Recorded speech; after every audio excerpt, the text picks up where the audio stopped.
Welcome to our Wild Sarasota episode this month on Owls of Florida. We are going to talk exclusively about owls today. So here's a little bit of information about me. I am Dr. Katherine Clements, as I mentioned, the Ecology and Natural Resources Educator at IFAS Extension, Sarasota County. I have a number of programs that I teach, including the Florida Master Naturalist program. I teach about 5 or 6 of the classes for that program. I also do Project Wild workshops, which are workshops on wildlife conservation activities for formal and informal educators. I also coordinate the LIFE program in our county, which is in partnership with the Florida State Parks for elementary school environmental education. I do a lot of invasive species education. In fact, I just recorded with a national podcast yesterday, so I'm excited to see how that turns out.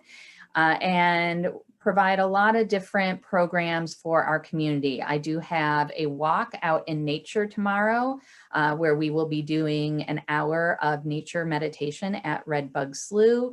I believe we have a couple spots still open for that if you would like to sign up to join us on Eventbrite for that one.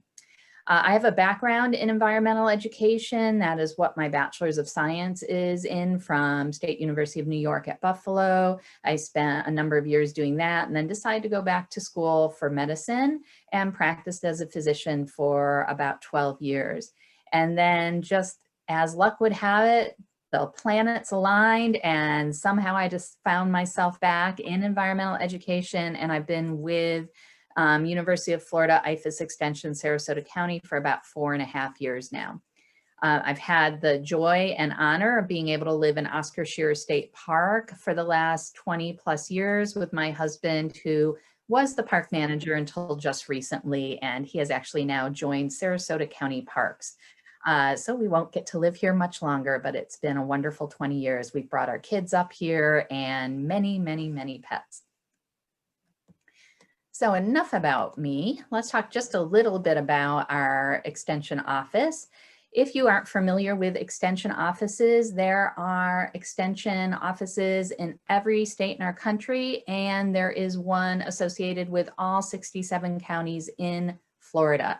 In Sarasota County, we are a partnership between our county, the University of Florida, and the USDA. And really our mission is to bring the research and resources from the University of Florida to address the local needs of our community. And we do that through initiatives, classes, outreach, and volunteer opportunities. We're really an educational facility. So we're here to provide education in all the areas that you see on your screen. These are all the different program areas. We have quite a large active extension office in Sarasota County because each extension office is going to be relevant to the county and the issues in that county that they are in. So we have both an urban and rural population, so we have lots of different programs that we offer. And these are the logos of some of the programs you may be familiar with, or you may even be a part of. I've already seen that we have some Master Gardeners on. The Master Gardener program is a huge volunteer, well, it's an education and then volunteer program through the University of Florida. And Master Gardeners provide help on gardening to our local communities. Once we get fully back from COVID, we have Master Gardeners in the plant clinic at our office, and they also are in libraries and stores around the area to answer your questions and provide science-based research advice. And then the Florida Master Naturalist program is the one that I mentioned that I'm a lead instructor for. And this is basically an adult education program on Florida's ecosystems. And it's really a fabulous program. It's a big reason why I changed my career midlife. So I highly recommend that program. And then there's many, many others that all the different experts in our office provide. So let's get right into talking about the owls of Florida. And this is what we're going to cover today. We're going to talk a little bit about what makes a raptor a raptor. Raptors are our birds of prey, and owls are one of the types of raptors. So we'll just talk a little bit generally about raptors, Then we'll talk about owls and how to identify them, their natural history, their unique adaptations, how they are important to our ecosystems, and how you can welcome owls into your own area or backyard or community. And then there are 6 species of owls found in Florida. 5 of them are here year round. So those are the 5 that we will focus on today. And then also the short-eared owl is here, but only in the winter. So I actually am, just for the sake of time, am not going to cover the short-eared owl today. All right, so let's talk a little bit about raptors. So raptors are our birds of prey. That means they are carnivorous. They eat other animals, and they are characterized by 8 sharp talons, 4 talons on each of their strong feet. And that is obviously part of how they grasp or seize their prey. And so we have some pictures of talons on different raptors here on the screen. So of course, here's a bald eagle, and you can just see how powerful those feet are and those big, strong talons as well. Over here on the left-hand side, these are talon replicas that we use for education. And on the bottom, that is the talon of a great horned owl, and on the top is the talon of a bald eagle. And then of course there's a pencil in there so you can see the size of these talons. And those, you know, those are quite large and can do some damage. They also, raptors will have a hooked upper beak, which we see here on our golden eagle. And we also see here on our great horned owl. And raptors, all of them have very well-developed eyes and an amazing sense of sight or vision. And depending on which raptor we're talking about, their eyes can take up to 25 to 67% of the skull. And owls, being nocturnal raptors, often have the larger eyes. So they're often at the more extreme end of that 67% of the skull. Raptors see 8 to 10 times better than humans, and they also have 3 eyelids. So they have the 2 eyelids like we do, an upper and lower eyelid, but they also have a vertical eyelid that moves horizontally across their eyes, and that's called a nictitating membrane. And nictitating membranes are common in some of our animals that need a little extra protection to their eyes. Alligators have nictitating membranes, for instance, as well, for when they go underwater. And in general, what services do raptors provide to our ecosystems? Well, because they are a predator, like all predators, they help to keep our ecosystems in balance. And they do that by maintaining the populations of mesopredators, which are some of the smaller predators, because many of our raptors are actually what we call an apex predator. They're at the top of the food chain. And they keep some of those middle animals more in check. And then they also keep some of our herbivorous animals like rodents in check as well. So they help just maintain that balance of populations within the food chain and the food web. Many of our raptors can also be considered an indicator of environmental health, because pollution and toxicity can often biomagnify within an animal's body and then up the food chain. So for instance, if you attended the Eagle webinar, we talked about how DDT and lead as environmental pollutants are often in the bodies of the prey of these raptors, and then those pollutants or toxins actually biomagnify as, for instance, an eagle eats multitudes of fish, and if those fish have been exposed, then the eagle is exposed like 10 or 100 times over. And of course, in terms of the bald eagle, that is part of the history of their conservation story. Here's just a list of some of the raptors of North America. And so you can see there's quite a variety of species, all the way from condors to eagles, falcons, hawks, kites, osprey, which we're very familiar with here in Florida, the owls that we're going to talk about today, and of course, vultures as well. So pictures on the screen in case you're not familiar with them. This is one of my favorite birds just because it's just so unique and interesting. The Audubon's crested caracara, a beautiful bird that we do see in the eastern parts of Sarasota County. Here is one of the hawks in the middle here. I think that's a red-shouldered hawk. And then, of course, osprey on the bottom. But today we're here to talk about owls.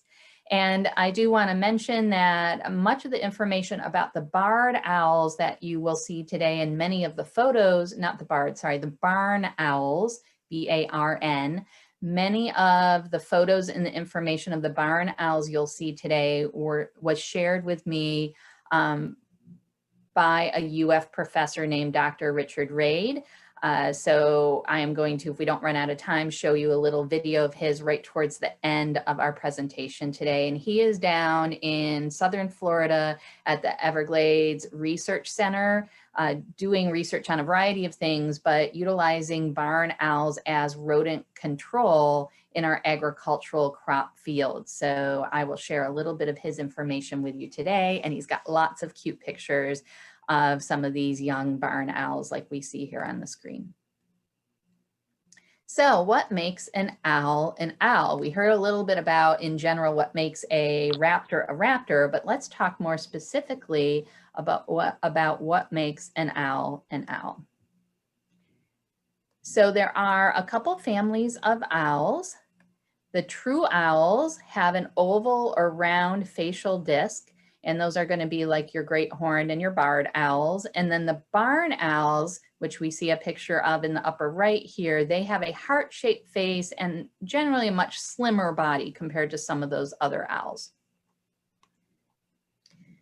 Generally, they have quite a large head and they're sort of squat. They don't have much of a neck, so they sort of look a little squatty, and they have forward-facing eyes. Forward-facing eyes tends to be an adaptation for all types of predators, including mammals. So our eyes are forward-facing as well. It tends to help with depth perception, whereas animals that are prey animals like rabbits and deer, their eyes tend to be more on the side of their head so that they have better peripheral vision. There are about 250 species of owls worldwide. But as I said, there are 5 of those species that inhabit Florida year-round. So some of their key anatomical characteristics is that facial disc, and we're going to talk a little bit more about why they have a facial disc, because pretty much anything anatomical has a reason and a survival adaptation behind it. They have the forward-facing eyes, as we just mentioned, and here's a replica of a great horned owl skull here, and you can really see these are the eye sockets. You can really see how those eyes are so forward-facing in the skull and also take up a huge percentage of the skull. Their eyes are also locked in the skull. Us humans, we have multiple muscles that attach our eye to our skull that allows us to move our eye around in its socket. So owl eyes are locked in their skull. They do not move around, which is why their heads are able to move around to such a degree in order to help them see around them. Owls have feathered feet, helps protect them, and they have what's called zygodactyl toes. I love all these fun words. So zygodactyl toes means that they have 2 of those toes with talons on them that face forward and 2 that face backward, but the outermost toe is reversible. It can either face backward or it can face forward. And so this helps them grasp their prey, but also helps them be able to move that outermost toe so that they can perch and land on things well. And you can see that in the picture here. You see the 2 front facing, and then there's 2 back facing that you can't see. But over here, in order to hold the grasp of his perch better, this owl has moved that outermost toe from a backward position into the forward position. Owls, of course, are mostly nocturnal, and sometimes we use the word crepuscular. Crepuscular means more active at dusk and dawn, which is true of a lot of our owls, although they also will be active throughout the night. We're going to talk about owl pellets a little bit later, so we'll get into that in a moment. And then owls tend to have very distinct calls, often low hoots and hisses. All right, so let's talk a little bit more in depth about some of the adaptations of owls. So that facial disc, so here you can really see it in the barn owl that we saw earlier, but even in this great horned owl, you see that facial disc right here. And that facial disc helps to funnel sounds towards its ears. And just to be clear, these tufts up here are just feather tufts. They are not associated with hearing. They are not their ears. Their ears are actually just little holes on the side of their skull right about over here. So we aren't completely clear about why some of the owls like the great horned and the screech owls have these tufts, but there is some theory that the tufts will actually communicate different types of emotion, or perhaps they help with camouflage as well. Owls actually can use their facial muscles to slightly adjust the shape of that facial disc and sort of help, sort of like a satellite disc, help funnel the sound towards their ears. And then of course they have a downward facing bill, and that helps to increase the surface area of the facial disc. You can see the beak or bill doesn't really take up as much space when you look at them front on. So asymmetrical ears, this is really cool. Owls have, or most species of owls have asymmetrical ear holes where they'll have one ear hole that's a little bit higher, for instance, right about here.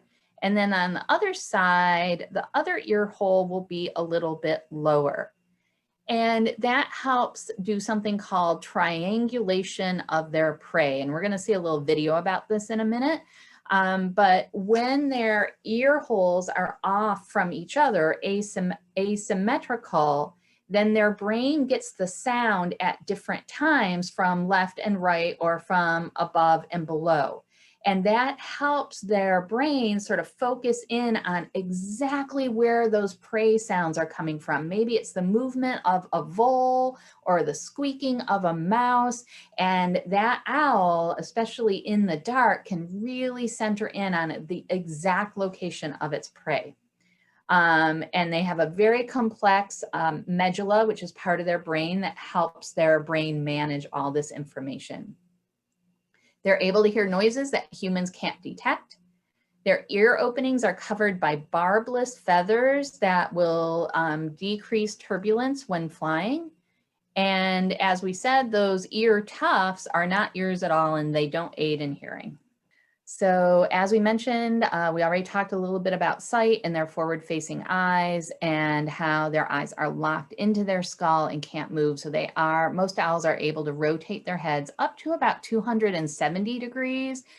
They can't go all the way around like you see in some of the cartoons, but they can go quite a bit, 270 out of 360 degrees. Their eyes are also tube shaped, so anatomically they're different than ours. Our eyes are pretty circular. The tube shaped eyes provide better depth perception and it enhances long distance vision, but owls aren't really good with close-up objects. And then they have an amazing ability at silent flight.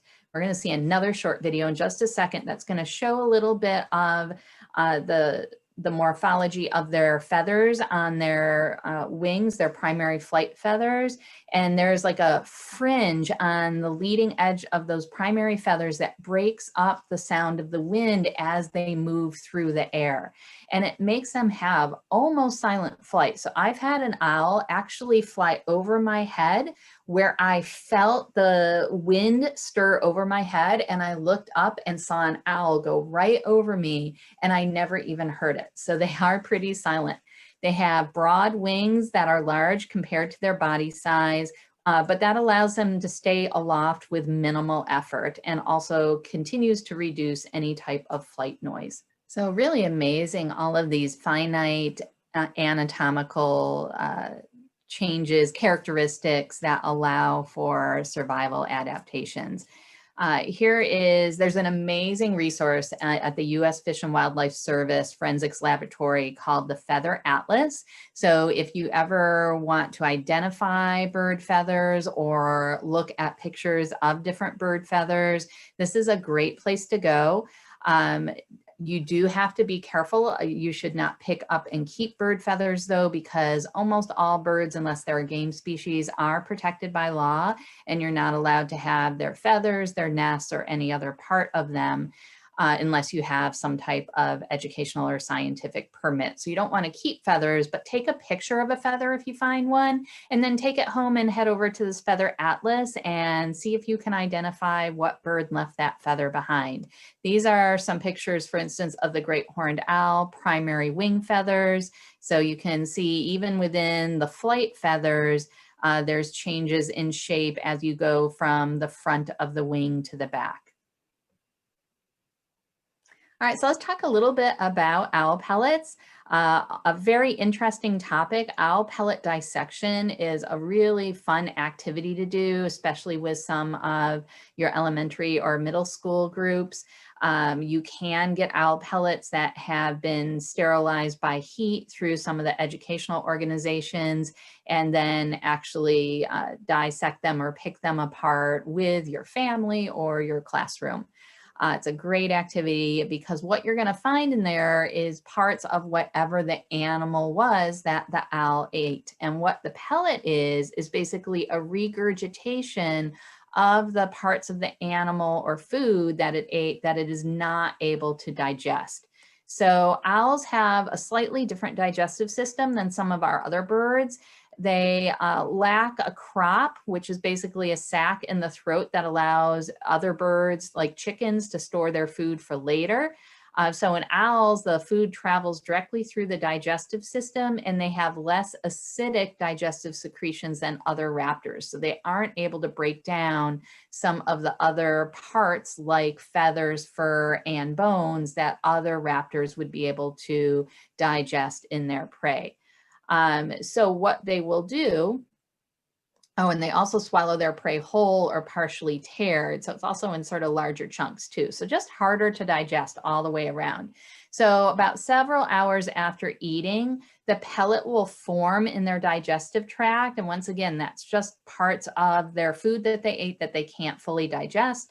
It travels back up to their throat where it will remain in what's called the proventriculus, which is just sort of part of their stomach in the bird digestive tract. And it stays there for about 10 hours or less. And often during the time that the pellet is sort of hanging out in that proventriculus, the owl will not eat during that time. And then they will regurgitate that pellet. And I'm going to show you the video in just a second. It looks like the owl's in pain, but we don't think they are.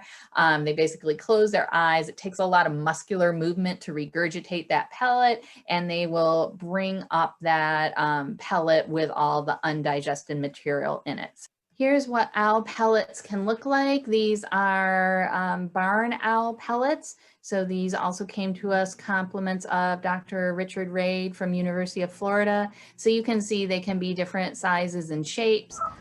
Generally, you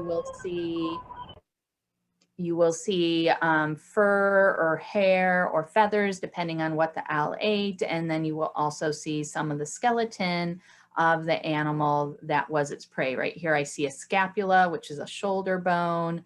I think I see some ribs in here. So then you can use some instruments to pull apart the pellet and learn a little bit about the anatomy of different, it's usually mammals, especially with our barn owls, they're going to eat mostly rodents. So you can identify the skull if you find the skull. This is a hip bone right here. So just really a cool way to learn not only more about owls, but also about digestive systems and anatomy and different bones and skeletons.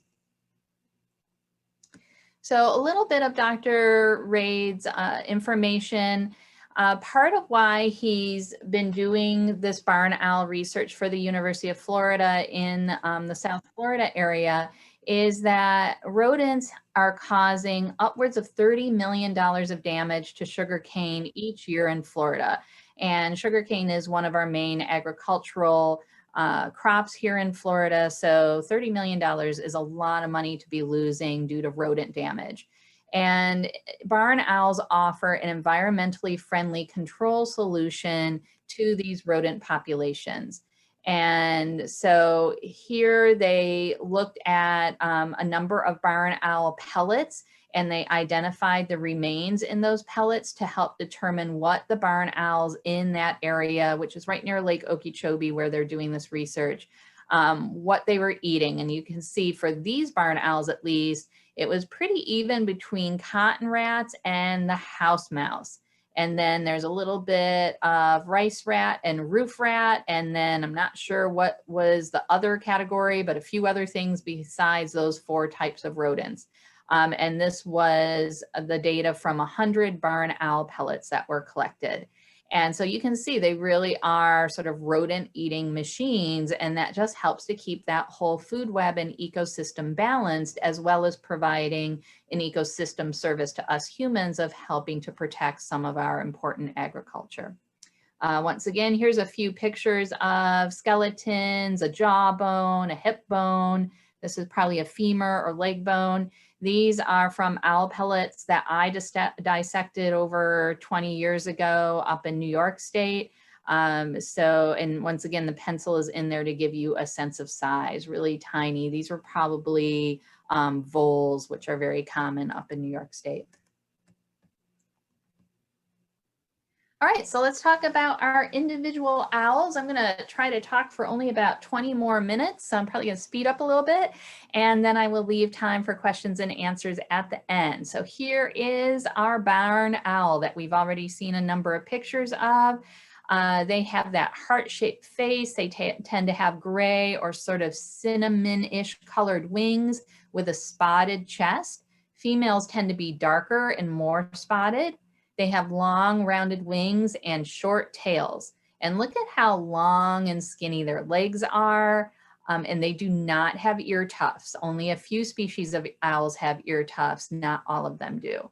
And they tend to actually have smaller eyes compared to their skull size than some of the other owls that we're going to discuss.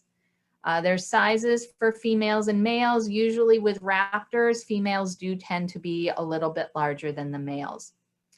And this is one of our more common owls in Florida, and the populations here are pretty stable, but have been seen to be declining in Europe, and they are actually considered endangered in 7 of our Midwest states.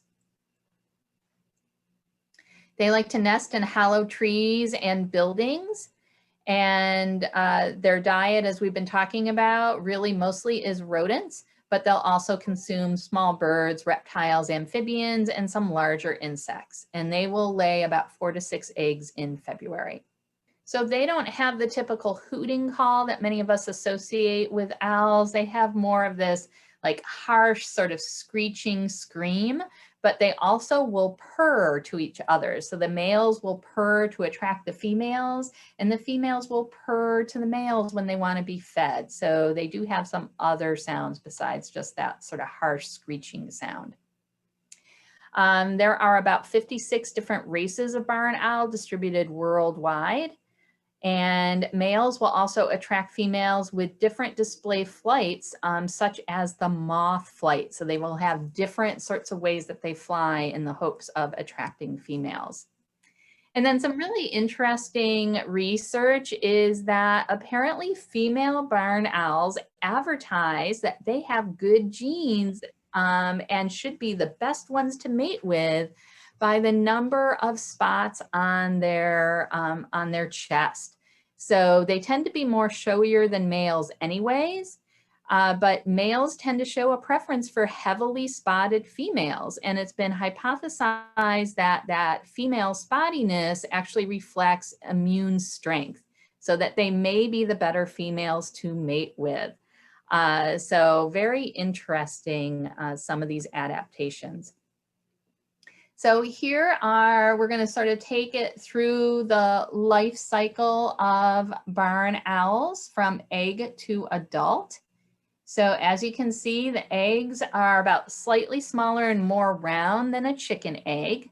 A typical clutch is about 4 to 7, and they are laid singly about 2 to 3 days apart from each other. And this is a survival strategy as well. I'll explain that in a second.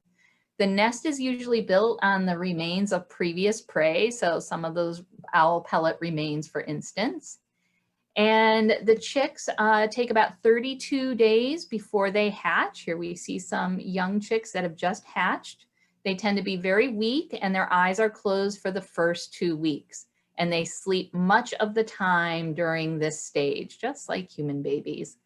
And they will be fed furless portions of prey by their parents initially. So the parents will pull apart prey and feed them just the meat that doesn't have any fur on it. So at about 2 to 3 weeks old, which is what you see here, perhaps maybe a face that only a mother could love, they are able to hold their head erect. They are covered with a full coat of downy feathers to keep them warm. Their appetite is starting to increase and they're becoming more active and vocal. And then here they start looking a little bit more like an adult barn owl at 3 to 5 weeks. They begin to develop that facial disc and their primary wing feathers. They'll huddle together for protection. They'll hiss to ward off intruders, and they're very hungry. They'll be active during the entire day, taking only short naps. And then here we see an individual that's about 5 to 6 weeks old. They are now capable of swallowing entire rodents, still very active, and they will hiss and snap their beak to ward off harm. And that's something that the adults will do as well. At 5 to 7 weeks, we're starting to see some individuals that look more like adults. And you can see in this nest here, you can definitely see the difference in ages between these owls. And once again, that's because their eggs, or they, were laid about 2 to 3 days apart.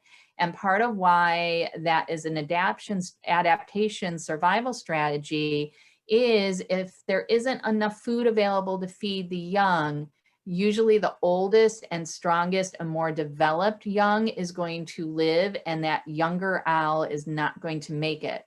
Whereas if they were all the same age, all the same capabilities, they would really be fighting for food, and maybe none of the brood would make it at all.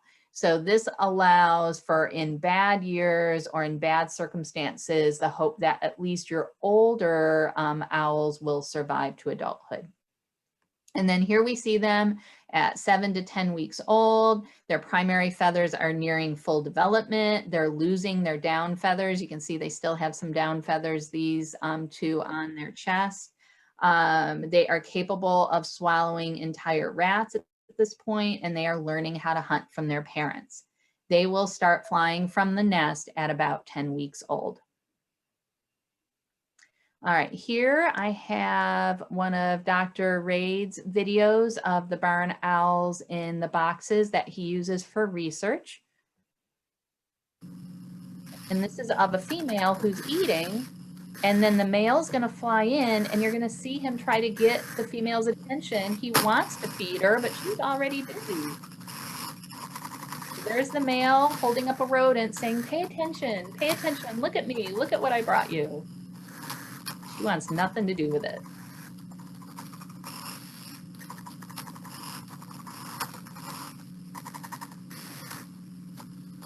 And then finally she's like, okay, honey.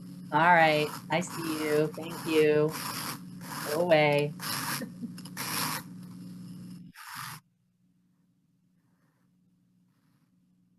So the male will definitely feed the female, also bring food while the eggs are hatching and the young are in the nest. So let's move on to our barred owl, very common owl here in our area in Sarasota County. They're called barred owls because they have that barred pattern on their wings and chest. So they have those sort of beige and brown stripes. You can see the facial disc. They have a yellow beak and dark eyes. So those are some of the identifying features, whereas some owls, like our great horned owl, will have yellow eyes. So you can pay attention to whether or not an owl has ear tufts, what color their eyes are, if you see them in enough light, and even what color their beaks are, as well as the patterning on their feathers to help identify them from each other. They have about a 40 to 50 inch wingspan, and females will be about 28 ounces. Remember that birds have hollow bones, and they are much lighter than they would appear to be from their size, simply because that's part of their adaptation to allow them to fly. Low concern for any population issues. This is a pretty common owl. There's about 3 million in total, and their population continued to increase over the last 40 years that we have data for. So they seem to be doing all right. Here's one in amongst the Spanish moss. They tend to like woodlands and swamps. They prefer sort of flying through the understory.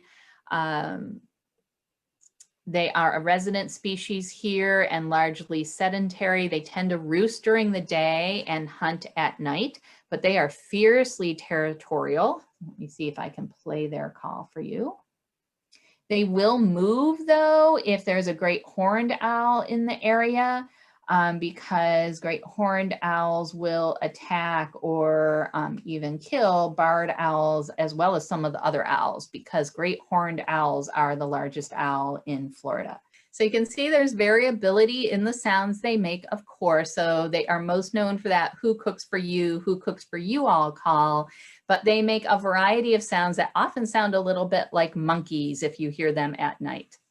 They eat small mammals, and if you see them, you often see them bobbing their head vertically to help judge the distance of where their prey is.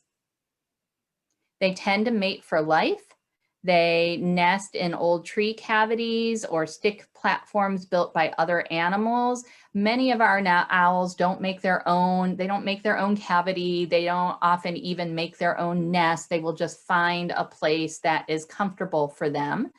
This owl, for instance, the barred owl, doesn't modify the cavity very much at all. It might put some feathers or some lichens in there to sort of make it a little bit more comfortable for the eggs.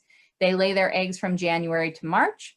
And if the eggs or nest is destroyed, then they will nest again about 3 to 4 weeks later.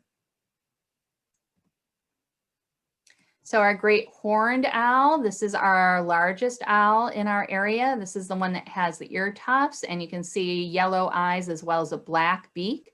So that's one of the ways you can tell it apart from the barred owl, although its patterning and coloration is different as well. But sometimes it's hard to see that if you're seeing them at dusk.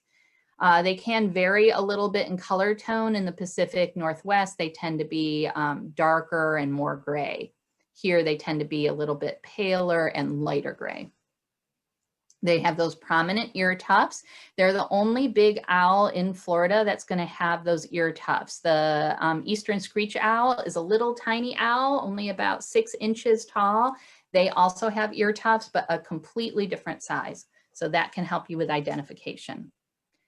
These great horned owls are up to 2 feet tall, and the males and females are around 3 pounds, give or take a few ounces.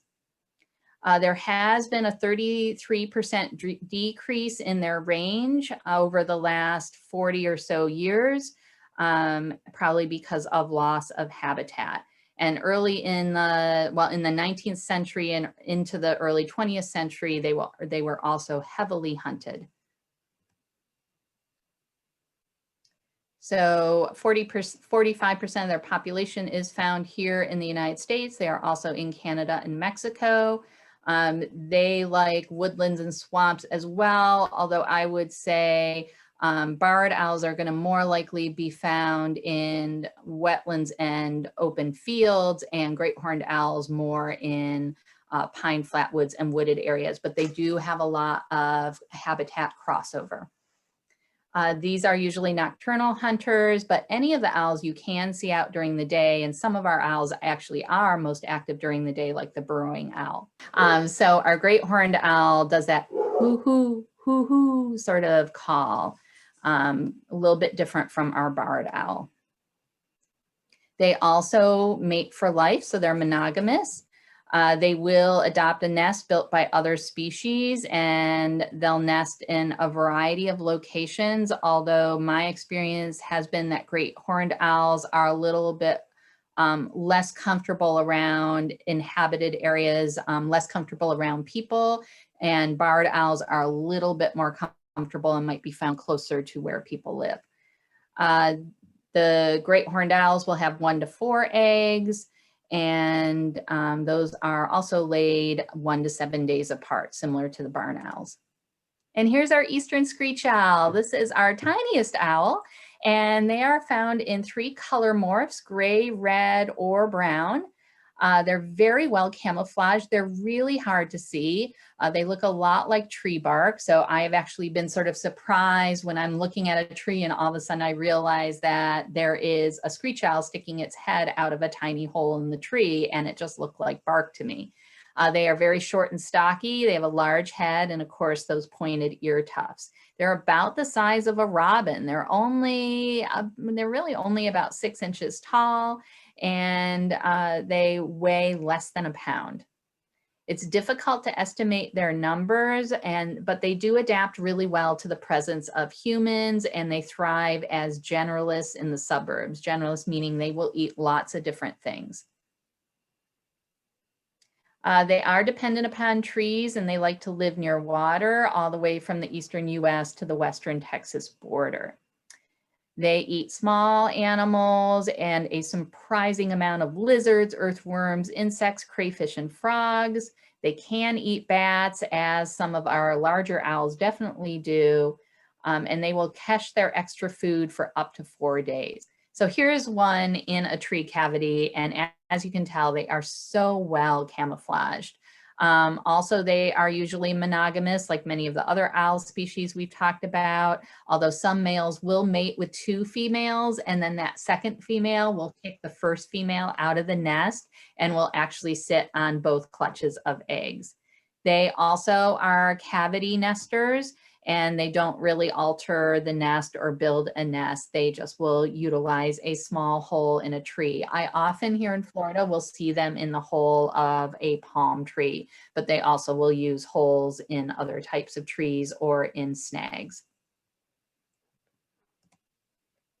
And here's burrowing owls. It's one of people's tends to really love burrowing owls. We have a great population of them down in Cape Coral. There's actually a burrowing owl festival that Cape Coral holds every year. They're just such a unique and interesting owl, very different from our other owl species. They are ground nesters. They are very comfortable around people, so they will dig their burrows around people's mailboxes, in people's yards, on ball fields, which probably is part of the reason that they are a species of concern and are classified as state threatened here in Florida, because we are seeing not only a decrease in their habitat, but also a decrease in their population. For this owl, both sexes are the same size. They're about 9 inches tall with about a 21-inch wingspan. They're about 6 ounces.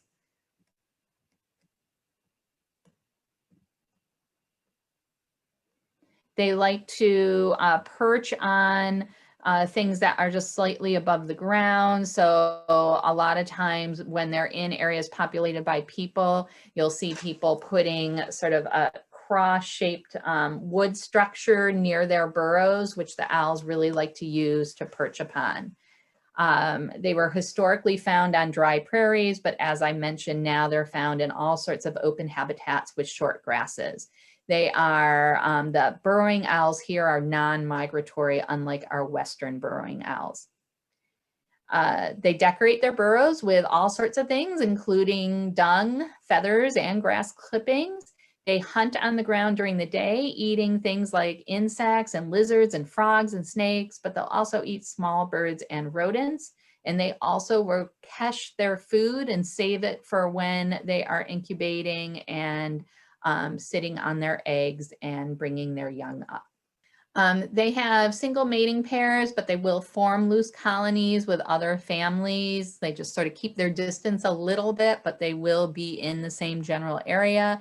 As I mentioned, they dig their own burrows, but they also will occupy gopher tortoise burrows or armadillo holes, as well as some man-made holes as well. They will have about 6 to 8 eggs that take 3 to 4 weeks to incubate. and then the young will emerge from the burrow after about 2 weeks, fully fledging from the nest at about 12 weeks. So we're getting near the end. I want to make sure I take about 5 more minutes and just cover ecosystem importance and how you can welcome owls into your own area. So part of how owls are so important to the ecosystem is they are one of those apex predators that are at or near the top of the food chain. And therefore they control some of our nuisance animal populations. They sort of keep squirrels and rodents in check. And as I mentioned, barn owls are really being utilized for this currently as a research project in South Florida. And a barn owl can eat up to 1,000 mice a year. They also will eat large insects and snakes and lizards and help keep some of those things at a healthy population level as well. They also coexist with other birds and other raptors, so they fill a different ecological niche because most of our owls are more nocturnal, whereas our raptors like hawks are going to be diurnal and active during the day. So together, those two ecological niches help to manage many varieties and a much larger amount of prey populations. So I would really like to show you this video of Dr. Raid.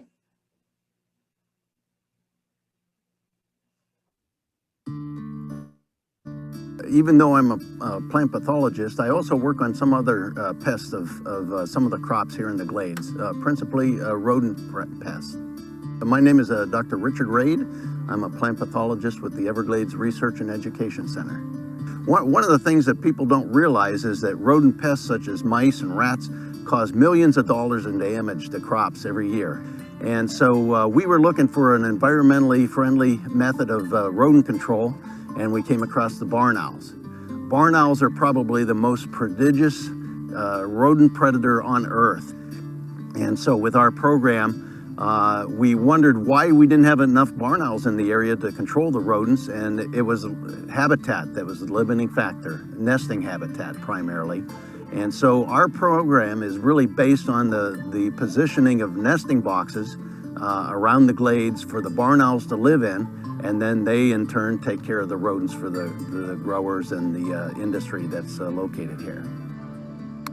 One of the things that's kind of makes barn owls very special is that they have a very large brood compared to most other raptors. They may raise up to 5 to 7 youngsters in a brood, and so to feed all of those youngsters, those barn owls are going to have to range out.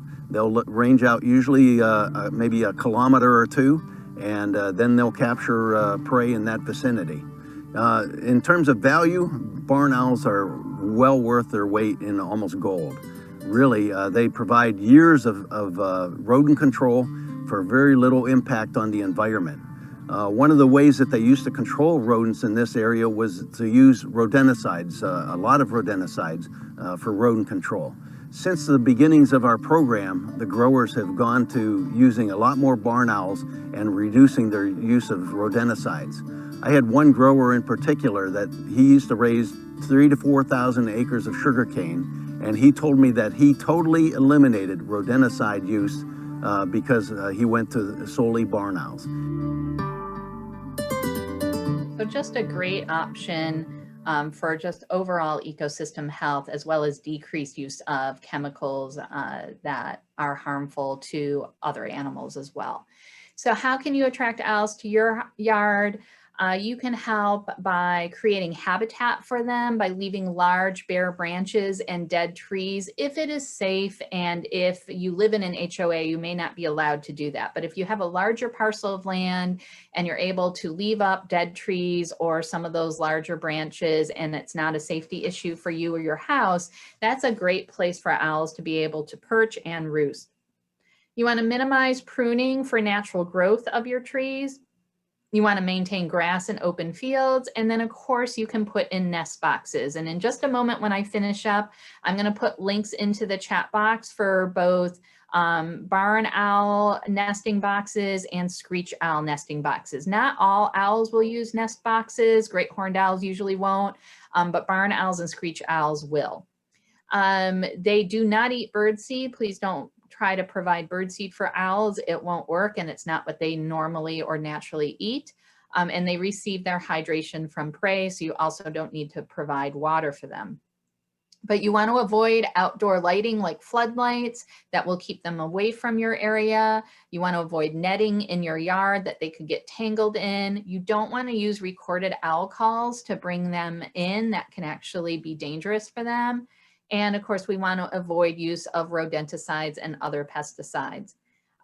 Don't release prey species that isn't helping them, and you may be releasing something into the environment that shouldn't be in the environment. And you don't want to leave your small pet outdoors because some of the larger owls might actually prey upon a smaller pet, like a small cat, maybe even a small dog, although the dog would have to be pretty small.